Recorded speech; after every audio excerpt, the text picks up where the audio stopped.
Fala, nação, vídeo novo no canal e o Flamengo venceu de 1 a 0. Diegão, foi o placar mais desejado? Não, pra mim dava pro Flamengo jogar muito mais, principalmente no segundo tempo, mas a gente também tava sem de Arrascaeta, a gente também teve logo no começo do jogo a lesão aí, né, do Emerson Royal, enfim. Tem muita coisa pra ser debatida, o troca de passes vai trazer tudo isso pra gente, então se você é novo, seja muito bem-vindo, deixa aquele teu like, se inscreve no canal porque todo dia tem notícias do Flamengo, fechou? Partiu! Pra mim, assim, ninguém sai inteiramente satisfeito do jogo e ninguém sai de mãos vazias desse primeiro jogo. Acho que é uma boa análise. O Flamengo não constrói uma vantagem do tamanho que nos melhores sonhos dele ele gostaria de pelo menos mais um gol para ter ali uma gordura, uma margem maior.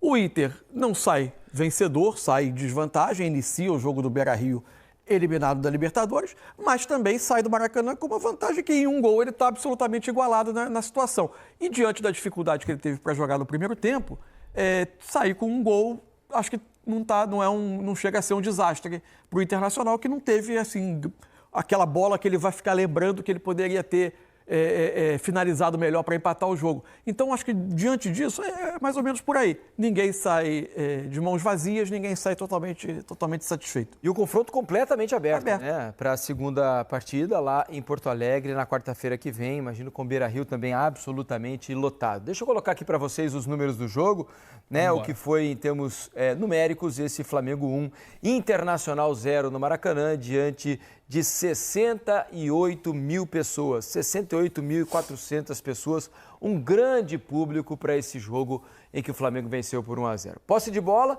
estava quase 80% no primeiro tempo, né? No fim, o Inter conseguiu melhorar um pouco, mas o Flamengo teve 64% contra 36%. Total de passes trocados, 625 do Flamengo, 302 do Internacional, mais que o dobro. Passes certos, 88%, o Inter melhorou o índice no segundo tempo, né? Porque no primeiro tempo estava abaixo de 70%. Né? O Inter errando muitos passes, também pela pressão muito bem feita pelo Flamengo nos primeiros 45 minutos. Finalizações, 11-4, sendo que dessas 11, apenas 2 no segundo tempo. O Flamengo finalizou apenas 2 vezes no segundo tempo apenas. Esse é o grande erro do Flamengo. Né? No gol, foram 4 finalizações do Flamengo e 2 do Internacional. Mudando a página, impedimentos 4 a 0, escanteios 4 do Flamengo, 3 do Inter, desarme 6 a 16 para o Inter, faltas cometidas 11 do Inter, 10 pelo Flamengo, cartões amarelos 1 a 1. No mapa de calor, dá para ver que o Flamengo usou bem mais o lado esquerdo do que o direito, né? Eu acho que a presença do Samuel Lino por ali talvez explique um pouco o porquê do mapa de calor dessa maneira. Mano. Assim, pela forma de defender do Inter, estava muito claro que o jogo caminhava para os lados do campo. O Flamengo também não tinha o Arrascaeta, que é o jogador que consegue se mover mais ali entre volantes defensores do adversário para dar mais essa opção do jogo por dentro. Ele ataca muito a área hoje em dia, é quase um segundo atacante por vezes, mas ele é o jogador que se move melhor ali. Com Plata e Bruno Henrique mais por dentro, o Luiz Araújo partindo da direita e o Samuel Lino pela esquerda, o Flamengo tinha esses jogadores por dentro, jogadores de muita movimentação, de tentativa mas com muita tendência também por vezes de se mover para os lados.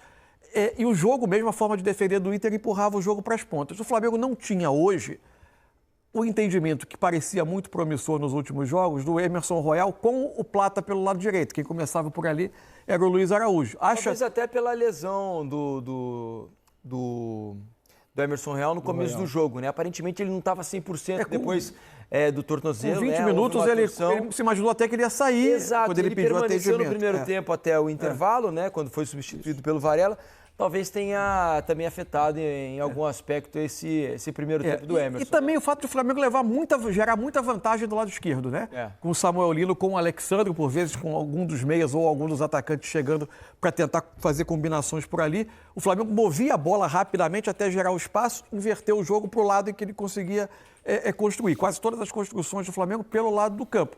E por ali o Flamengo conseguiu construir mais e o lado esquerdo foi onde teve. E quando o Inter, após tomar o gol, a ameaça sair um pouquinho mais e o Flamengo recupera a bola, aí era muito tentador acionar rapidamente o Samuelino, que é o jogador que tem essa capacidade de velocidade, de arrastar, de conduzir a bola com força, com drible, para tentar construir os contra-ataques. Foi um momento que o Inter talvez até tenha sido um pouco mais vulnerável no jogo, né? Entre sofrer o primeiro gol e o intervalo. É porque os dois times, nesse sentido, eles atacam com bastante gente, atacam com os dois laterais. E lógico, se você perder bola, você vai ter isso. O Flamengo, ele está mais bem posicionado para um contra-ataque, né? Esteve, pelo menos, no primeiro tempo, né? E no segundo tempo, lógico, teve uma puxada ou outra, uma possibilidade, né? Nem que levou perigo, mas você para jogar, você vai ter que abrir mão de algo, né, cara? Então, se você não tiver na sua noite mais feliz, o Flamengo na frente do placar, ele vai poder querer utilizar. E tanto por isso que os impedimentos, apesar que teve no primeiro tempo também, mas você vê que no segundo tempo ele vai tentar algumas jogadas e o Inter um pouco mais na frente para tentar atrapalhar. Se a gente pensar pelo copo mais vazio, né? Eu acho que o Inter fez um primeiro tempo absolutamente inoperante, né? Quase não conseguiu jogar. O Flamengo tomou as rédeas do jogo, foram 9-1 em finalizações no primeiro tempo. Pouquíssimas ações de frequentar o campo de defesa do Flamengo. Quase não viu a área do Rossi, né? E no segundo tempo, para mim, apesar da melhora do Internacional, uma atuação muito decepcionante do Flamengo, né? Porque o Flamengo fez um segundo tempo muito ruim. Acho até que é difícil dizer, né? Mas eu tinha até a impressão de que o Felipe fosse agir mais cedo. Quando percebeu logo ali nos primeiros 10, 12 minutos que o Inter já havia melhorado, o Flamengo perde um pouco o controle do jogo, não conseguia sair de trás, a fluência com que a bola rodava no campo já não era mais a mesma. Achei até que ele demorou um pouco a mexer no time. Não ficaram com essa impressão, não? Não sei se demorou. Acho que foram 20 minutos ali de dificuldade, ele mexe aos 25. Acho que quando ele mexe com a entrada do Cebolinha e do Carrascal, ele reacende um pouco a capacidade de pressionar do Flamengo. Eu acho que estanca a maior dificuldade do Flamengo a partir das trocas dele. Acho que a partir dali o jogo vai para o final com equilíbrio e com o Flamengo, até terminando o jogo, os últimos 15 minutos, o Flamengo que voltou a ter mais controle, até com a melhor chance do segundo tempo no lance do Luiz Araújo já perto do fim. O Inter, para mim, tinha uma dificuldade no primeiro tempo, que o Inter não conseguia, como o Flamengo colocava muita energia do jogo nessa pressão de saída do Inter, o Inter não conseguia sair por baixo, tinha muita dificuldade, o jogo estava acontecendo muito perto da área dele. Quando ele recuperava a bola, conseguia um desarme, ele não conseguia sair por baixo. Tentava muitas vezes o jogo direto para o Ricardo Matias. A questão não é essa, cara. A questão é que, assim, 1-0, dentro de um Maracanã com 68 mil torcedores, em uma quarta-feira, né? Isso conta muito também, com um ingresso caro. E eu sei disso, sei muito bem disso. E uma Libertadores, umas oitavas de final de Libertadores, para decidir na casa do adversário agora, não resume nada. E acho que talvez o principal fato com mais de 200 milhões de reais gasto nessa janela. E olha que teve jogador que chegou de graça aí, né? Jorginho chegou de graça, né? O Saúl também, se não me falha a memória, chegou de graça também. Então, assim, cara, é um Flamengo decepcionante. Acho que realmente o Felipe, ele acertou, né? O Felipe aqui, no caso, o apresentador, né? Eu acho que ele acertou na palavra. É um Flamengo de segundo tempo decepcionante de você ver esse clube aqui brigando contra o Internacional. Nada contra o Internacional, pelo amor de Deus, respeitando toda a história do clube. Mas você vê todo o poder de investimento por trás, toda a história por trás hoje do Flamengo, né? E logicamente o Felipe Luiz é um treinador novo, ele vai errar, isso é natural, isso é normal, faz parte, mas eu acho que o Flamengo deixa muito a desejar no segundo tempo, né? O Flamengo não consegue se impor. Eu acho que a grande questão é essa. O Flamengo não entra dentro de campo como um jogo apenas de 90 minutos. Se fosse uma postura, se fosse um Flamengo com uma postura de apenas um jogo só, de 90 minutos, eu tenho certeza que o Flamengo jogaria completamente diferente. Só que o Flamengo entra em campo pensando que vai ter 2 jogos. E isso tá errado.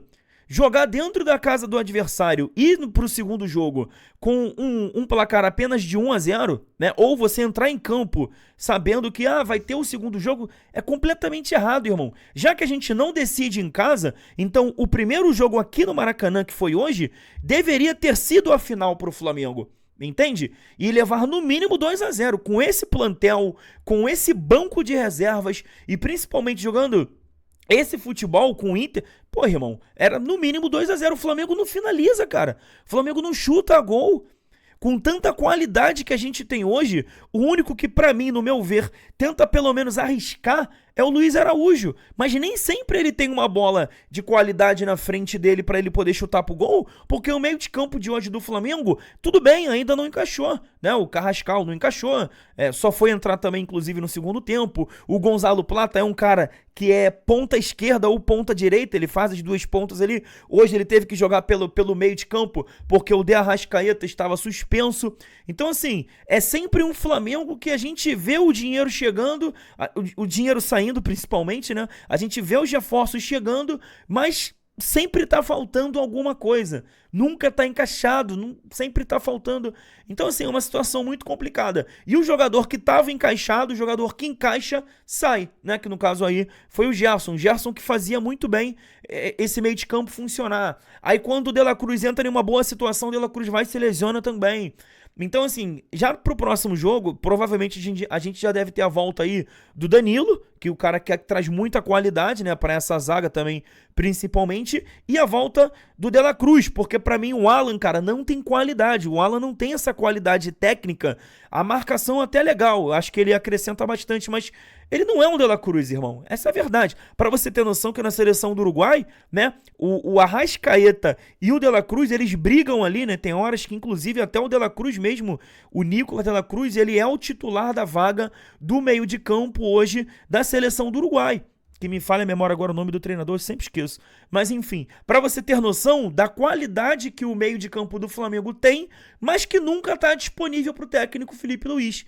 E hoje a gente tem olha o meio de campo do Flamengo, cara. A gente hoje jogou com Alan, que há 3 meses atrás ninguém queria nem ver pintado de ouro o Alan aqui no Flamengo. O cara foi gastar uma grana pelo Atlético Mineiro, não tá jogando 5% do que ele jogava no Galo, porque ele era bom. Convenhamos aqui, a gente não pode ser hipócrita. Ele jogava bem no Galo, mas nunca conseguiu desempenhar aquele futebol aqui no Flamengo.